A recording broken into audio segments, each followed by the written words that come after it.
जय माता दी। श्री हरि ज्योतिष केंद्र में आपका स्वागत है। आप सभी भक्तजन बहुत अच्छे होंगे और यही मेरी माँ भगवती से आराधना है कि सभी भक्तजनों को अपना आशीर्वाद प्रदान करना, सभी भक्तजनों को अपना आशीर्वाद देना कि सभी आपकी भक्ति में लगे रहें, सभी सत्कर्म करें और सद्विचार करें और आपकी भक्ति में अपना तन्मय गुजार दें। यही मेरी माँ भगवती से प्रार्थना है कि हे माँ भगवती, सबको सुख रखना, शांति रखना और सभी आपकी भक्ति करते रहें। आज मैं आपको बता रहा हूँ कि अभी बहुत जल्दी पूर्णिमा के दिन, जो चैत की पूर्णिमा है 12 तारीख को है, 12 तारीख को है। यह 12 अप्रैल 2025 को जो पूर्णिमा पड़ रही है उस दिन हनुमान जन्मोत्सव भी है। हनुमान जी का जन्मोत्सव उसी दिन है। यह पूर्णिमा तिथि है, शनिवार को पड़ रही है।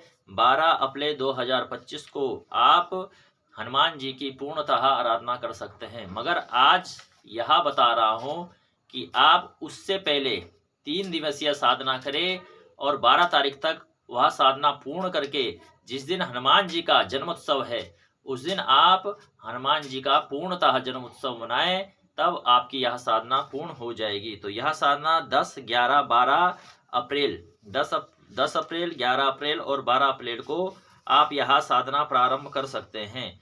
बुधवार से बृहस्पतिवार से यह साधना आप प्रारंभ करें और पूर्णतः हनुमान जी की सेवा में लग जाएं। आपने कुछ नहीं करना है। प्रथम दिवस आपने सिर्फ साफ शुद्ध होके स्नान करके अपने घर में एक चौकी में हनुमान जी की प्रतिमा रखनी है या हनुमान जी की कोई फोटो रखनी है और उसके पास आपने राम दरबार जरूर रखना है और महाभगवती की आराधना भी जरूर करनी है, क्योंकि हनुमान चालीसा में साक्षात लिखा गया है, अस्पर दीन जानकी माता, अष्ट सिद्धि नौ निधि के दाता, अस्पर दीन जानकी माता। बोलने का मतलब हनुमान चालीसा में जो महाभगवती है, सीता मैया है, उसी माँ भगवती ने हनुमान जी को अष्ट सिद्धि नौ निधि के दाता आशीर्वाद दिया है। जो अष्ट सिद्धियां दी है वह महागौरी की कृपा से ही प्राप्त हुई है। अब बहुत से लोग बोलेंगे कि गौरा देवी अलग है, सीता मैया अलग है। तो दुर्गा सप्तशती में यह सबसे पहले बोला गया है, विद्या समस्ता स्तव देवी स्त्रिया समस्ता सकला जगत्सु, सभी स्त्रियों में मेरा ही स्वरूप है और सभी विद्याओं में मैं ही विराजमान हूँ। इसलिए जब महाभगवती साक्षात यह कह रही है कि सभी स्त्रियों में मेरा ही वास है, तो फिर सीता मैया कैसे अलग हो सकती है? वह भी महाभगवती का ही एक स्वरूप है। इसलिए आपने महाभगवती की आराधना साथ में करनी है। लोग इसी भ्रम में रहते हैं कि मैं इसकी पूजा करूं तो उसकी पूजा क्यों करूं। तो आप कभी भी कोई ग्रंथ उठा रहे हैं तो उस ग्रंथ की जो लाइनें हैं उस लाइनों को अच्छे ढंग से पढ़ें और उस लाइनों को समझें, तब आपको पता चलेगा कि उसमें भी लिखा गया है कि यह चीज कहां से प्राप्त हो रही है। यह भी मैंने बहुत सोच से प्राप्त किया है। मैं भी पहले बहुत कुछ सोचता था, मगर जब मैंने एक एक चौपाई पढ़ी तो उस चौपाई से मुझे यह पता चला कि महाभगवती गौरा देवी ही, महाभगवती ने ही हनुमान जी को आशीर्वाद दिया है। इसलिए हम हनुमान जी की आराधना करते हैं तो उससे पहले आपको सर्वस्व महाभगवती की आराधना करनी है, क्योंकि महाभगवती की आराधना करने से हनुमान जी तो साक्षात आपके साथ ही रहेंगे, बटुक भैरव देवता भी आपके साथ रहेंगे, शिव भगवान भी आपके साथ ही रहेंगे। क्योंकि बोला गया है कि जब गौरा देवी जहां रहती है वहां पर पति परमेश्वर पहुंच जाते हैं। यह तो आप लोगों ने अपने घर में भी देखा होगा कि अगर पति को बुलाया गया है और पत्नी को नहीं बुलाया गया है तो पति भी वहां नहीं पहुंच पाता। इसलिए आप जब भी जाएं तो भगवती स्वरूप जो आपकी अर्धांगिनी है उसके साथ ही जाएं। तो इसलिए कभी भी आप कहीं बुलाने जा रहे हैं तो घर की लक्ष्मी को बोलेंगे तो पति जी पहुंच ही जाएंगे। इसलिए आपने जब हनुमान साधना करनी है तो राम दरबार और हनुमान जी के साथ महाभगवती का चित्र जरूर लगाना है। इससे आपकी साधना में अति उत्तमता प्राप्त होगी और आपकी साधना में 4 चांद लग जाएंगे। अब आपको प्रथम दिवस में आपको 10 अप्रैल को सुबह ब्रह्म मुहूर्त में उठ के आप 5 बजे उठ जाएं। 5 बजे उठ के स्नान ध्यान कर लें। इससे पहले जो मैं आपको सामान बता रहा हूँ वह सामान आप पहले से ही ले लें। आपको एक चंदन की माला लेनी है और एक गोमुखी लेना है ना। और आपने गुड़ का भोग ही हनुमान जी को लगाना है। आप चूरमे का भोग लगा सकते हैं, आप लाल बूंदी का भोग भी हनुमान जी को लगा सकते हैं। मगर आप अगर बाहर की चीज ना लगाएं तो आप घर का भोग लगाएं। और तुलसी दल जरूर चढ़ाएं। हनुमान जी को तुलसी दल अति प्रिय है। तुलसी दल के बिना भी हनुमान जी को कोई भोग ग्रहण नहीं होता है। और आप राम राम का जाप जरूर करें। राम राम का जाप जब आप करते हैं तो इससे हनुमान जी की निकटता बहुत जल्दी हो जाती है। तो आप जब साधना कर रहे हैं तो सुबह आप स्नान ध्यान करके अपने मंदिर में बैठ जाएं और लाल वस्त्र और लाल आसन में ही विराजमान हो, क्योंकि हनुमान जी का लाल रंग अति प्रिय है। अगर लाल रंग ना हो तो आप पीले वस्त्र पहन के भी उसमें बैठ सकते हैं या पीले वस्त्र का आसन भी बिछा सकते हैं। इसके बाद आपने हनुमान जी का पंचोपचार पूजन या षोडशोपचार पूजन जरूर करना है। पंचोपचार पूजन में आप टीका चंदन लगा के, अक्षत लगा के, इसके बाद लाल पुष्प चढ़ाएं। लाल पुष्प के बाद आप हनुमान जी को धूप दीप दिखा के नैवेद्य चढ़ा सकते हैं।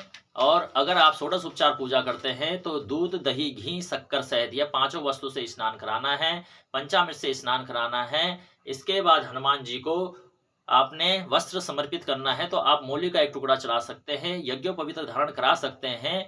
आप इसके बाद जब आप यह सब चढ़ा दें तो उसके बाद टीका चंदन लगाएं। हनुमान जी को हनुमानी सुंदर अति प्रिय है और चमेली का तेल का दीपक हनुमान जी के लिए सर्वोपरि है। तो जितने देर आप साधना करें उतने देर आप चमेली के तेल का दीपक जलाएं। चमेली के तेल का दीपक जलाने से भी हनुमान जी की कृपा प्राप्त होती है। तो मैं आपको सिर्फ यह बोल रहा हूँ, आप या तो मंत्र जाप करें या आप हनुमान चालीसा का 100 पाठ पूर्ण करें 3 दिवस साधना में।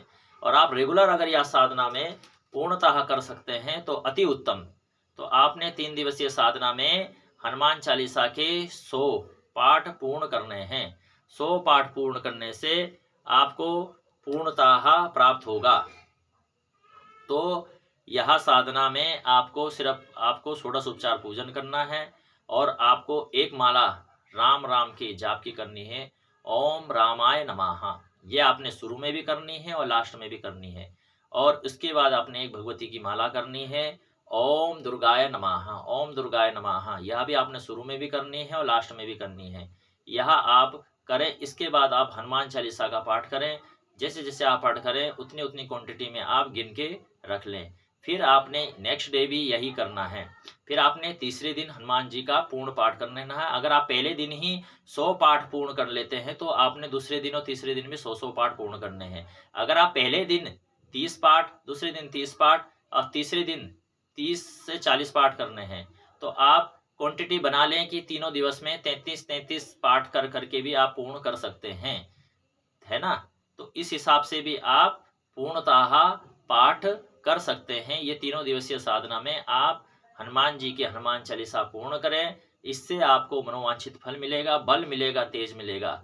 मगर हनुमान जी की साधना में सर्वोपरि यही होता है कि आपको अपने गुस्से में कंट्रोल रखना है, क्योंकि गुस्सा बहुत जल्दी आता है और लोग यही गलती कर देते हैं। और आपको सबसे मेन है ब्रह्मचर्य का पालन करना है। हनुमान जी की साधना में जो व्यक्ति ब्रह्मचर्य का पालन नहीं कर सकता है उसकी यह साधना खंडित हो जाती है। और साधनाओं में तो एक बार आप सब चीज कर लो, माँ भगवती की साधना में तो फिर भी सब चीजें मिल जाती है, मगर हनुमान जी की साधना में साफ शुद्धता का बहुत प्रयोग है। आप लहसुन प्याज का प्रयोग ना करें, आप बाहर का खाना भी ना खाएं, तभी कोई साधना पूर्ण होने में आती है। इस साधना को आप अच्छे ढंग से करें और जब हनुमान जन्मोत्सव है उस दिन आप हनुमान जी की आराधना करें और भक्तिमय जीवन में महा भगवती की आराधना करके, हनुमान जी की आराधना करके अपना यह जीवन सर्वस्व बनाएं और आपके जितने कष्ट हैं यह सब दूर होने लग जाएंगे। क्योंकि हनुमान जी भूमि के कारक भी होते हैं, बल के कारक भी होते हैं, है ना। जिस व्यक्ति का आत्मविश्वास कम है वह हनुमान साधना जरूर करे। जिस व्यक्ति को भूमि से संबंधित दिक्कतें हो रही हैं वहाँ भी हनुमान साधना जरूर करें। यह हनुमान साधना इसलिए मैं आपको पहले बता रहा हूँ और सबसे सरल बता रहा हूँ। हनुमान चालीसा 80% लोगों को याद है, इसलिए आप हनुमान जी की 3 दिवसीय साधना करें और अपनी मनोकामनाएं पूर्ण करें। इसमें आपको हवन भी नहीं करना है, सिर्फ यह 3 दिवसीय साधना करनी है और आपने हनुमान जी को विधिवत भोग लगाना है। वह भोग आप ग्रहण कर सकते हैं और किसी बालक को दे, ज्यादा अच्छा है ना। बालकों को ही सिर्फ वह प्रसाद बांटे। अगर बालक ना मिले तो गाय माता को खिला सकते हैं और नहीं तो आप यह प्रसाद खुद भी ग्रहण कर सकते हैं। जय माता दी। अगर आपको यह वीडियो अच्छा लग रहा है तो आप दुर्गा पुत्र चैनल में सब्सक्राइब करें, लाइक करें और शेयर करें। शेयर करके आप महाभगवती की शरण में अपना योगदान प्रदान करते हैं और धर्म में आप अपने भागीदार बनते हैं। जय माता दी। सभी का कल्याण हो। सभी को यह वीडियो अच्छा लग रहा होगा और धर्म में आपकी आस्था बढ़ रही होगी। जय माता दी।